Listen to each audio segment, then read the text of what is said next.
With Ohio State on the brink of possibly adding another championship to their name, I thought it would be a cool idea to go back in time and rank all of their previous titles. The Buckeyes have won the CFP National Title a total of 8 times, with their first coming all the way back in 1942 and their most recent in 2014. Now, I get that a lot of us weren't around to witness some of these seasons, but that's what makes it fun, because I bet most of you didn't know that there was a season where OSU declined an invitation to a Rose Bowl because of student protests. This had to be a secret plot by Michigan fans. If you don't know too much about Ohio State history, you're going to learn a lot in this video, and if you do, feel free to argue with my takes. I'll factor in the dominance of the team, the significance of the title game win, and the impact it had on college football history to make these ranks. Before we get started, let's say Ohio State hypothetically wins the 2024 title. Where do you think it should rank in this list? Let me know in the comments. If you love college football, feel free to subscribe so you never miss out on another upload like this. In the number 8 spot, it's the 1970 Buckeye team.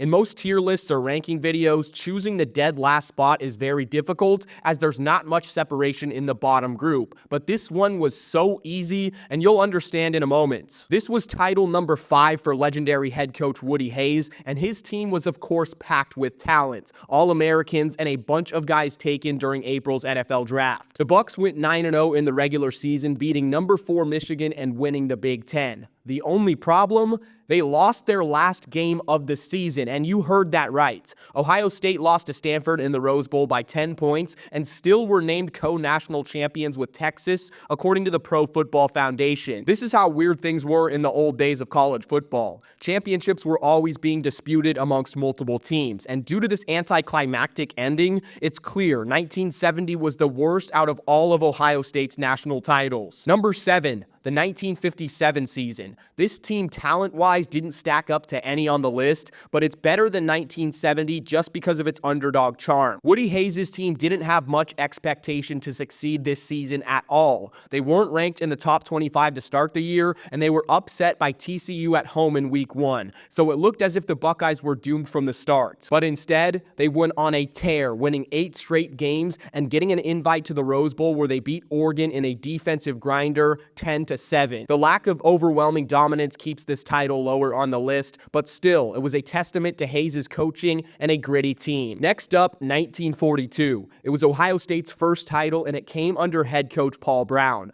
The Buckeyes went 9-1 overall, with their only loss coming in a shocking upset against Wisconsin, and it was for one of the most random reasons you could expect. Buckeyes players drank out of an unsanitary water fountain on the train to Madison, and about half of the team got an intestinal disorder. Michigan fans poisoned the water. This OSU team was dominant on offense, which you wouldn't imagine for it being 1942, but they scored over 30 points in 5 games. This season's blemish in my eyes that keeps it lower on the list is the fact that they didn't play a true postseason game, since there was a rule that didn't allow the Buckeyes to play in the Rose Bowl despite being ranked number 1. But there's a story that's even worse than that. Number 5, the 1961 season. Woody Hayes' team was a defensive juggernaut, allowing just 50 points over the entire year. The Buckeyes finished 8-0-1, with the lone blemish being a 7-7 tie against TCU in the season opener. The Big Ten championship clinching game against Michigan was a classic Hayes performance, a 50-20 beatdown. So,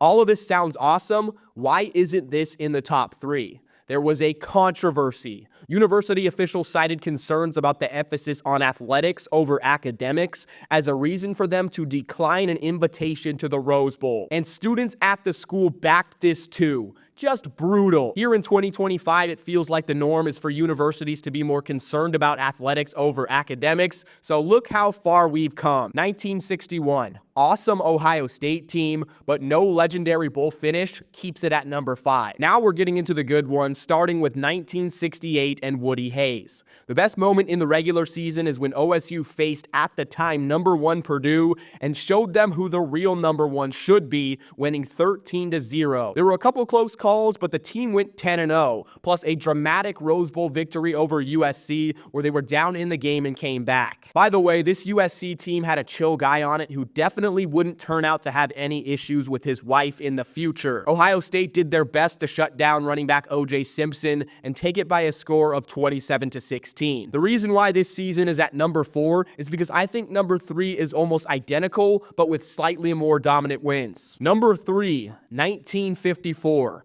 This was Woody Hayes' first national title and the beginning of what you would call the golden era for Ohio State football. The Bucs went 10-0, along the way outscoring opponents 276-75, which was a far better margin than 68. They even made the Rose Bowl game against USC look like light work in a 2-score win. The perfect season and convincing wins make this a standout title. But there's better. I might get some flack for this, but number 2 is the 2014 Buckeye Cinderella team under Coach Urban Meyer. There was adversity at every turn, and it was truly amazing. It was so good that I made an entire video on it. But there's 2 reasons why it's not number 1, and I'll get to those in a second. Let's put this season in a nutshell. Ohio State lost their starting quarterback before the year started, got destroyed at home in week 2 to an unranked Virginia Tech, won out, then their new quarterback got injured, so they moved on to their 3rd string and won the Big Ten championship game 59-0. Then many believed they shouldn't have been selected for the 4-team playoff with a 12-1 record, so they got in as the 4 seed,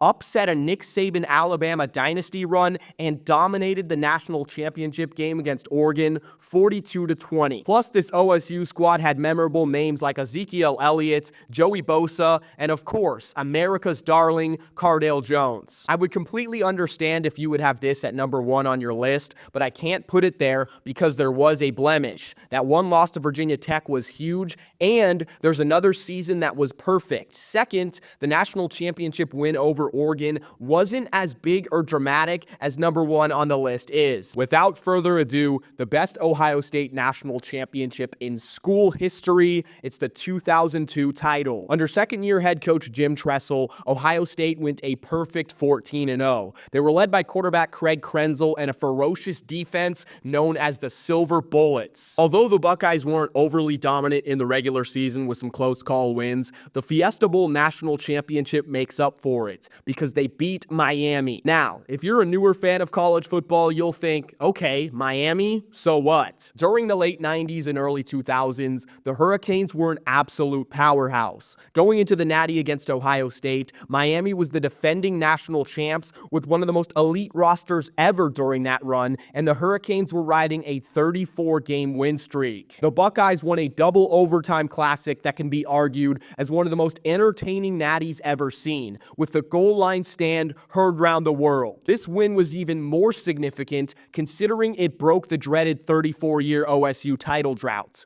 All things considered, the 2002 national championship meant the most to Ohio State fans and is purely iconic. Thanks for reaching the end of the video. I've been Saturday Shenanigans, your home for unfiltered college football content, and I'll see you guys soon.